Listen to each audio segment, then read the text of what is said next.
많이 있다는 것이죠. 오늘 본문 말씀에서 하나님은 우리에게 두 가지를 말씀하십니다. 두려워하지 마라. 무엇을? 세상을 두려워하지 마라. 그러나 니네들이 잘났다고 세상에서 우월감을 갖지도 마라. 오늘 본문에서 하나님은 그렇게 우리에게 말씀하고 있습니다. 어찌 보면 두려움과 우월감은 서로 양 끝에 서 있는 그런 단어일 수가 있는데, 오늘 그 교재에 보면 17절로 19절 말씀이 있습니다. 한번 읽어보시겠습니까?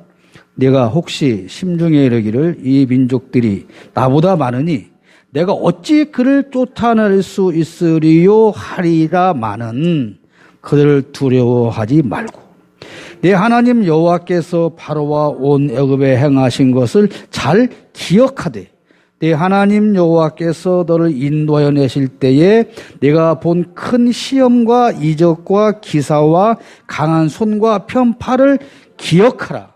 내 하나님 여호와께서 네가 두려워하는 모든 민족에게 그와 같이 행하실 것이요. 오늘 17절로 19절에 있는 말씀 중에서 우리가 기억해야 할 단어들이 뭐가 여러분 앞에 기억이 됩니까? 두려워하지 말라. 왜? 기억하면 된다는 겁니다. 과거를 기억해라. 하나님이 너희에게 어떻게 큰 일을 행하셨는가를 돌아보고 기억하면 두려워할 일이 없다.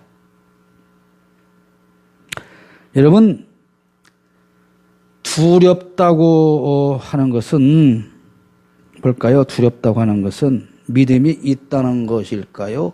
없다는 것일까요? 네? 두려워한다는 것은 믿음이 있다는 거요? 없다는 거요? 네. 이스라엘 백성들이 출애굽을 계속 낮에 공부하지만 지금 출애굽을 해서 홍해 앞에 섰습니다. 바다가 가로막고 있습니다. 바로의 군대가 쳐들어옵니다. 지금 죽이려고 옵니다. 그때 백성들의 심정이 어떤 심정이었어요? 네? 안 가봐서 모르죠? 네. 두려워서 어쩔 줄은 모르는 상황이죠. 큰일 났다. 이제 죽었다 우리는. 어차피 죽을 걸 왜 여기까지 끌고 와서 물에 빠뜨려 죽이냐. 그 말로 다 표현할 수 없는 두려움. 그게 왜 이렇게 두렵냐고요? 어떤 상황이 되었을 때 내가 두려운 것은 큰일 났다. 이걸 해결할 방법이 없다. 즉 하나님께서 이걸 해결해 주실 거라고 하는 믿음이 나에게는 없다. 그러니까 두려운 거죠. 그래서 두렵다고 하는 것은 믿음이 없다는 반증인 것입니다. 우리가 이 세상을 살면서 오늘 하나님은 세상을 두려워하지 말라는 거예요. 세상을. 근데 우리가 세상으로 자꾸 끌려갑니다. 세상으로 끌려간다고 하는 것은 그 세상이 어떤 세상이기 때문에 끌려가면 안 된다는 것일까요? 어떤 세상이기에? 우리가 세상을 사랑하지 마라. 그랬을 때 그 세상의 내용은 무엇이냐? 세상의 모습은 어떤 것이냐? 그러면 세상과 나의 차이는 무엇이냐는 거예요. 한마디로 말하면 가치관의 차이를 말하는 겁니다. 세상 사람들이 살아가는 방법에 있어서의 가치관. 신앙인이 세상을 살아가는 데 있어서의 가치관. 다시 말하면 애굽 땅에 애굽 민족도 살고 이스라엘 민족도 삽니다. 그런데 살아가는 방법은 다릅니다. 이스라엘 백성은 고센이라고 하는 땅에 모여서 하나님의 자녀로 목축업을 하면서 살아갑니다. 우리가 이 세상이라고 하는 넓은 애굽 땅에서 같이 살고 있지만 우리는 애굽 민족과는 다른 가치관을 가지고 살아야 한다는 겁니다. 그것이 세상으로 끌려가지 말라는 겁니다. 그것이 세상을 사랑하지 말라고 하는 것입니다. 그런데 우리가 왜 세상을 외면하고 살지 못할까요? 우리가 세상을 두려워하기 때문에 그렇습니다. 아까 말씀드린 것처럼 이 세상을 외면하고 나 혼자 독불장군으로 살아갈 수가 없다. 남들도 다 그렇게 산다. 예수 믿는다고 그래서 꼭 그렇게 살아야 되냐. 옛날에 뭐 요즘은 제가 모르지만 직장 생활을 하잖아요. 그럼 이제 우리 교사 선생님들이 여름철이 되면 뭐 수련회 가야 되고 막 성경학교 수련회가 되니까 그 자기 휴가를 이용해서 거기에 참여를 해야 돼요. 그럼 휴가 계획서를 올립니다. 휴가 계획서를 올리면 그래서 뭐 과장, 부장 다 결제를 해줘야 되잖아요. 근데 거기서 안 해줘요. 너 왜 하필이면 이때 휴가를 가냐? 바빠 죽겠는데 제가 지금 교회에서 행사가 있으니 제 휴가를 그때 여기 쓰려고 그럽니다. 안 돼. 근데 안 된다고 말하는 과장이나 부장이 역시 다른 교회의 집사고 안수 집사고 장로고 주일학교 부장이고 그래요. 그러면서 그 사람들이 뭐라고 말하냐면 야 나도 장로야. 나도 어느 교회 주일학교 내가 부장이야. 그런 거죠. 제가 여러 번 고백하지만 고3 학생들을 교회에 담임하는데 고3이 되면 아버지 장로가 엄마 권사가 우리 아이는 올 1년 동안 교회에 쉽니다.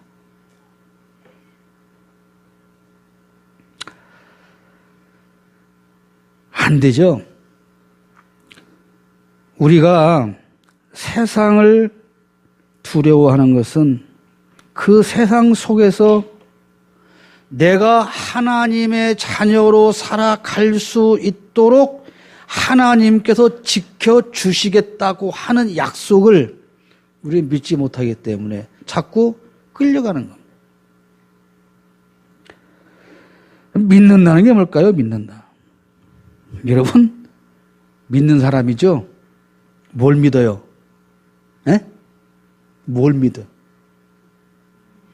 우리는 믿는 사람이라 그래요, 나를. 근데 뭘 믿냐고요? 크게 말해봐요. 뭘 믿어요? 하나님 아버지니까 어쨌다는 거예요? 우리가 믿음이라고 말할 때 두 가지로 분류할 수가 있어요. 예를 들어서 베드로가 바다를 뛰어오다가 물에 빠질 때 예수님이 믿음이 없는 자가 그러지 않습니까? 그 믿음은 무슨 믿음이에요? 바로 두려워하지 말라는 거예요. 너희가 세상에서 살아갈 때 이건 하나님 말처럼 아버지 나 하나님이 너의 모든 걸 책임져 줄 것이니 두려워 마라. 이것을 믿는 믿음. 우리가 무슨 아직도 구원받을 믿음이 없어서 천국 못 갈까 봐서 그 믿음을 키우려고 교회를 열심히 다니는 겁니까? 아니에요. 우리가 말하는 믿음은 구원받은 하나님의 자녀로서 과연 그 아이의 아버지 하나님의 전능하심을 믿고 그분에게 모든 걸 맡기는 믿음을 가지고 살아가느냐. 그게 하나님께서 우리에게 요구하시는 믿음입니다. 우리가 세상에 끌려가지 않고 세상을 두려워하지 않고 그들과 섞이지 않고 살아갈 수 있는 방법은 오늘 본문 아까 읽었던 17절 19절 말씀처럼 그런 겁니다. 하나님 우리를 어떻게 인도하셨냐? 어떻게 하나님이 가나안까지 우리를 인도하셨냐? 나 같은 죄인을 하나님이 어떻게 구원하셨냐? 내 인생 역사에서 오늘날까지 하나님이 나를 어떻게 인도하셨냐? 이걸 기억하면 세상에 끌려가지 않고 세상을 두려워하지 않고 하나님의 자녀로 믿음을 지키고 살아갈 수가 있다는 것입니다. 그럼에도 불구하고 우리가 세상으로 자꾸 끌려가는 것은 뭐예요? 세상이 너무 좋아요. 좋아요. 이 야당에서 그 대통령한테 비판한 것 중에 하나가 코드 인사를 한다 그러죠. 코드 인사. 그러면 여러분이 대통령 같으면 여러분하고 마음을 잘 맞는 사람 쓰겠습니까? 안 맞는 사람 쓰겠습니까? 당연한 거예요. 코드 맞는 사람을 써야죠. 그 문재인 대통령이 됐는데 홍준표 씨를 데려다가 국무총리를 삼고 싶겠습니까? 그러면 홍준표 씨가 대통령이 되면 무슨 이재명 같은 사람을 데려다가 총리를 삼고 싶겠습니까? 아니잖아요. 우리의 죄악된 본성은 코드가 어디에 맞아? 세상하고 맞는 거예요. 그래서 자꾸 세상을 향하는 겁니다. 그래서 부패를 좋아하는 거예요. 요즘에 우리나라에서 유명한 동네 하나 있잖아요. 예천이라고 하는 동네. 군의원들이 어떻게 갔다 왔다 했더니 그들을 공청했던 국회의원이 미국 가서 뭐 했다는 거. 처음에는 안 갔다 그랬다가 두 번째는 갔는데 옷을 안 벗었다 그랬다. 어저께는 웃도리만 벗었다 그랬다가.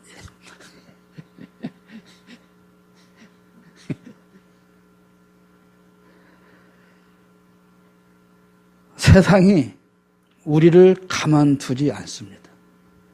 자꾸 내가 너를 사랑한다고 속삭입니다. 여러분, 그 남편들한테 굳이 사랑해요 이런 소리 별로 들으려고 애쓰지 마세요. 안 해요, 애써도. 근데 어디 가서 딴 데 가서 해요. 사랑해요, 딴 데 가서. 가짜는 더 진짜 같은 거예요. 여러분, 진짜 참기름 알아요? 네? 참기름은 참기름이 진짜예요, 그냥. 그 참이 참 진짜, 그러니까 진짜 기름이다. 근데 그걸 못 믿으니까 진짜 원조 참기름이 되는 거예요. 자꾸만 거짓이 진실을 덮어가려 하고 세상이 우리를 지배하려고 할 때 우리는 나를 오늘까지 인도해 오신 하나님을 기억해야 합니다. 그럴 때 우리가 이 세상과 하나 되지 않고 세상을 두려워하지 않고 그리고 그들에게 휩쓸려 가지도 않고 하나님의 자녀로서 믿음을 지키고 살아갈 수가 있는 것입니다. 그런데 그렇다고 해서 세상을 만만히 봐서도 안 됩니다. 세상을 두려워하지 않지만 가볍게 봐도 안 돼. 오늘 25절에 너는 그들이 조각한 신상들을 불사르고 그것에 입힌 은이나 금을 탐내지 말라 그랬어요. 자, 무슨 얘기예요? 우리가 신상들을 불사르고 깨뜨리고 얼마나 할 수 있어요. 근데 그걸 합니다. 근데 하다가 보니 가만히 있어봐. 잠깐만. 근데 이게 우상이 문제지 거기다가 도금해 놓으니 황금이 나쁜 건 아니잖아. 그죠? 그지? 근데 이걸 굳이 금체 불을 태워서 없애버려야 할 필요가 있을까? 아니 우상은 깨뜨려 버리고 불태워 버리고 여기에 모아진 금은 팔아서 헌금하면 하나님이 얼마나 좋아하실까? 그래요 안 그래요? 예? 그래 안 그래? 만져봤어야 그런 생각을 해보고 말을 하지. 근데 중요한 건 뭡니까? 그 다음 밑에 말이에요. 그것으로 말미암아 올무에 걸릴까 하노니. 이것은 태우되 금은 모아서 하나님 앞에 바치자. 이게 과연 하나님을 사랑해서 하는 말이냐? 그게 아간이죠.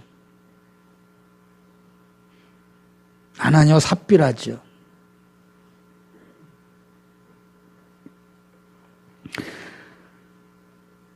우리가 세상을 가볍게 보고 그 속에 들어가서 섞여서 사는 그런 우울을 범해서는 안 됩니다.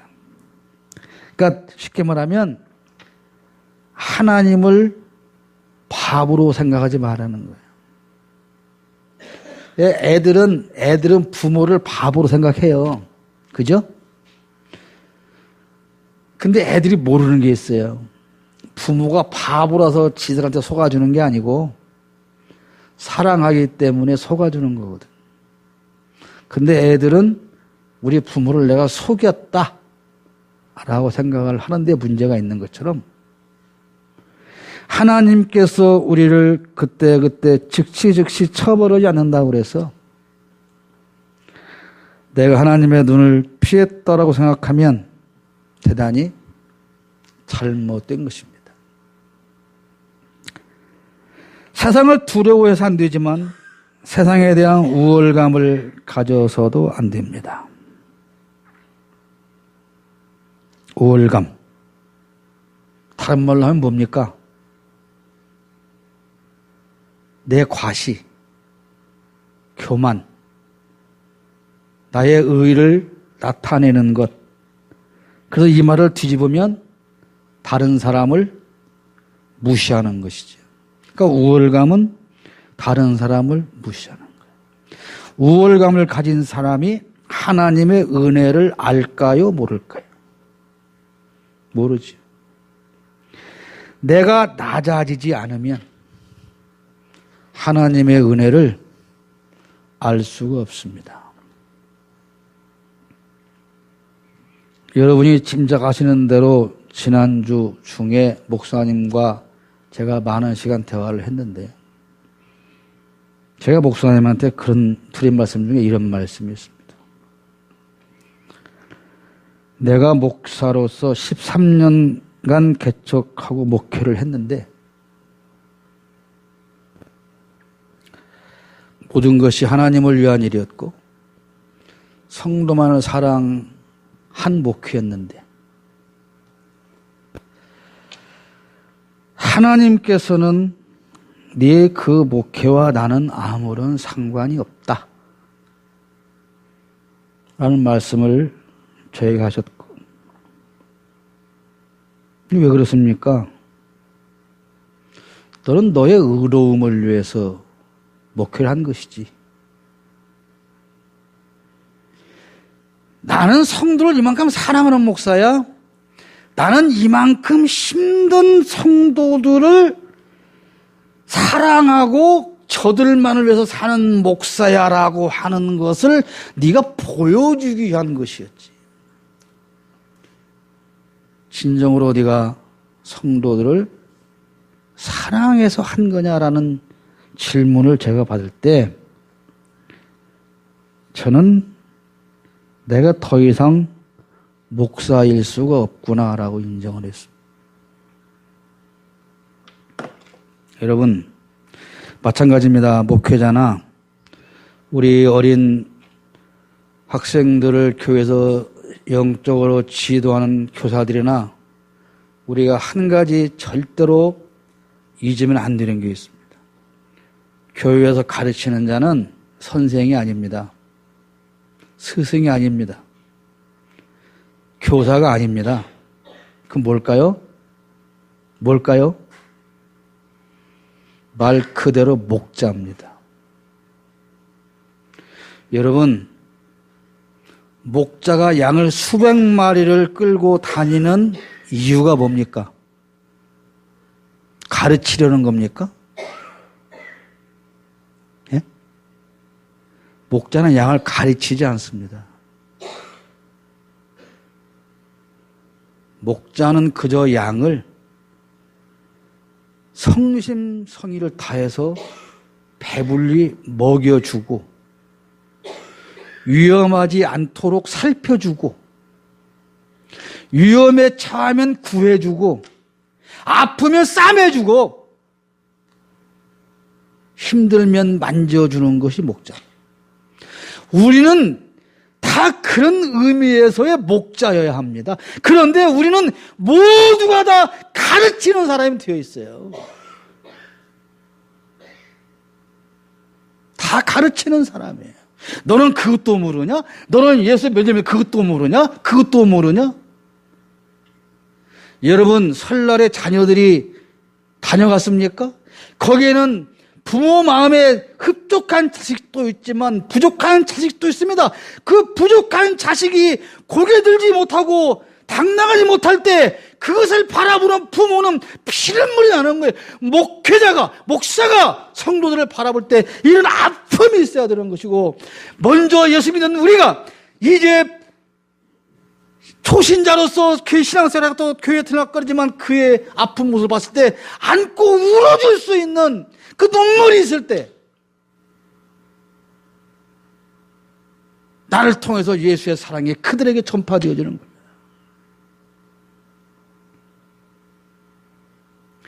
양이 한 마리가 길을 잘못 갔다가 목자가 회출하고 가서 너희 놈 새끼는 왜 그리 갔다고 두드려 팬다고 양이 말 잘 씁니까? 사랑을 느낄까요? 아닌 것이. 우리 한국교회가, 여러분, 우리 한국교회가 무엇이 사라진 줄 아세요? 눈물이 사라졌어요. 사랑의 눈물이 사라져버렸습니다.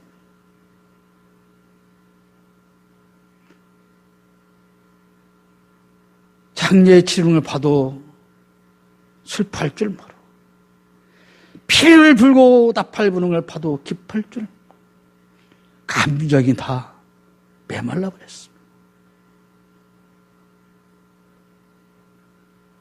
목사는 성도들 집안에 옛날 말로 살강에 숟가락이 몇 개까지 다 알아야 된다고 하던 시절, 요즘에 그렇게 하면 뭐라 그럽니까? 목사님 왜 사생활 간섭하세요? 이런 시대에 무슨 목자와 양의 사이에 사랑이 존재할 수가 있습니까?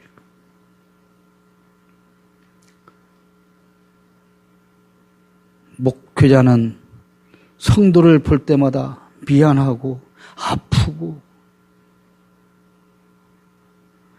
애달프고,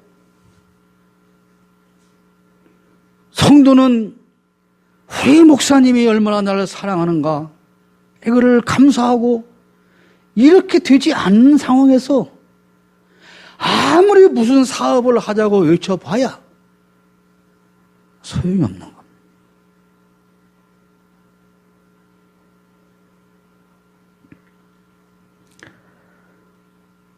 왜 이런 문제가 생길까요? 올 한국교회 문제는 내가 우월감을 버리지 못하기 때문에 그렇습니다. 나만 해야 되는 거예요.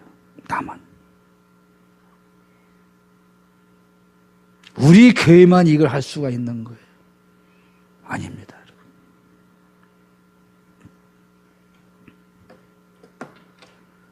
제가 이런저런 교회 다니면서 목사님들한테 잔소리를 참 많이 하고 했는데요. 제가 그 목사님들한테 꼭 드리는 말씀이 있습니다. 나는 목회를 실패한 사람이다. 그런데 선배로서 실패한 선배 목사로서 너를 보니 꼭 나 같은 짓을 하더라. 그래서 내가 그냥 볼 수가 없다. 그건 아니다.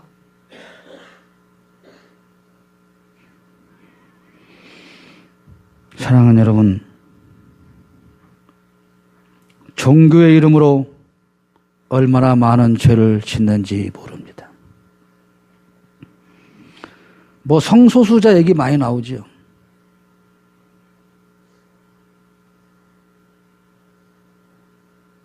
여러분, 아들이 어느 날 엄마 아빠한테 결혼할 거예요. 그래, 회식하면 데리고 와봐. 그때 저보다 더 훨씬 잘생긴 멋있는 새끼 데리고 와서 얘하고 결혼할 거예요.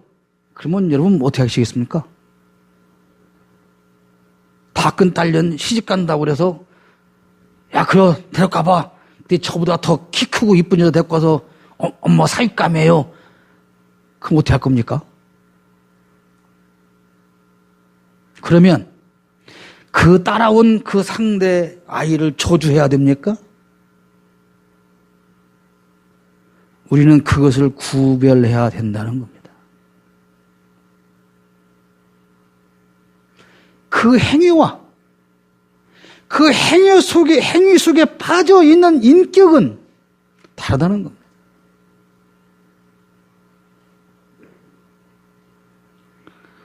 우리는 너무나 많은 사람들에게 너무나 많은 돌을 함부로 던집니다. 여러분, 가늠하다 잡혀온 여인, 그러면 왜 그 여자와 가늠한 남자는 없을까요? 생각을 해보세요. 현장에 갔는데 남자도 있고 여자도 있어야 할 거 아닙니까? 근데 여자만 잡아왔어요. 그럼 둘 중에 하나, 남자는 보고도 안 잡았든지, 아니면 그 남자하고 다 짜가지고 예수님을 골탕 먹이려고 그렇게 모함을 꾸몄든지, 어쨌든 그래서 그 여자가 다 돌을 던지려고 했는데 예수님이 땅에 글을 씁니다. 돌을 다 놓고 하나씩 갑니다. 왜 갔어요? 그들에게 양심이 있기 때문입니다. 우리 같으면 어떻게 했을까요? 야, 왜 그냥 가 쳐 죽여야지. 아마 그냥 가는 사람 끌어다가 돌로 쳐 죽이지 않았을까요?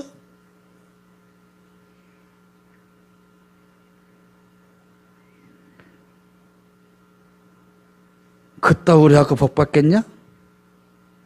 그따위로 예수 믿어서 뭐가 되겠냐? 기독교가 씻지 못할 지은 죄가 얼마나 많지만 역사적으로 십자군 전쟁 같은 범죄.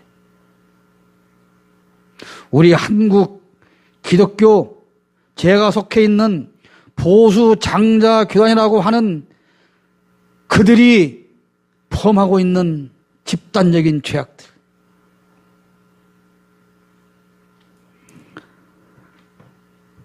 이게 무엇 때문에 그렇습니까? 의로움, 나의 의로움, 우월감 때문에 그렇습니다. 그 우월감을 가지고 있는 사람들에게 예수님은 뭐라 그랬어요? 독사의 자식들이라고 그랬습니다. 하나님이 우리를 선택하셨습니다. 그 하나님께서 우리에게 요구하시는 것은 오직 거룩함입니다. 거룩함. 무엇을 하라는 게 아니라, 무엇을 많이 하라는 게 아니라 제발 저들과는 다른 존재가 되어라는 거예요.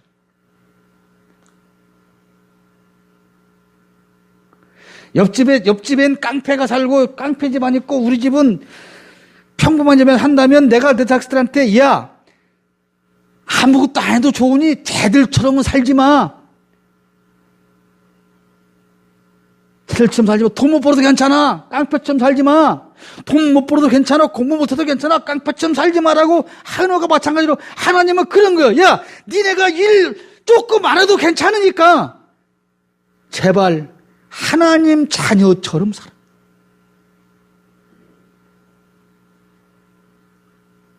근데 우리는 그게 중요한 게 아니고 하나님 내가 이거 했거든요. 나 오늘 이렇게 많이 했거든요. 그럼 내가 더 잘났잖아요.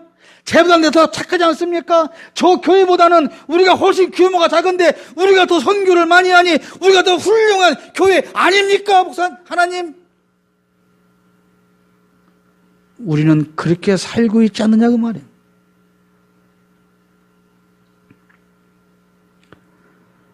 우리는 다른 존재가 되어야 합니다. 다른 존재가 되면 당연히 다른 일을 하게 됩니다. 하나님 우리를 부르신 것은 앞에서 말씀드렸던 거룩한 존재로 만들기 위함이에요. 우리가 다른 사람보다 더 우수하고 많은 것을 가지한다는 우월감을 버려야 됩니다. 하나님이 많이 주면 내가 하나님의 영광을 위해서 더 많이 쓸게요. 웃기지 마십시오. 하나님이 합니다. 얘는 많이 주면 잘 쓸 사람이야. 하나님이 당연히 많이 주시고 얘는 많이 줬는데도 잘못됐네. 그럼 하나님 당연히 뺏어가는 겁니다. 우리가 하나님을 속일 수가 없는 것입니다.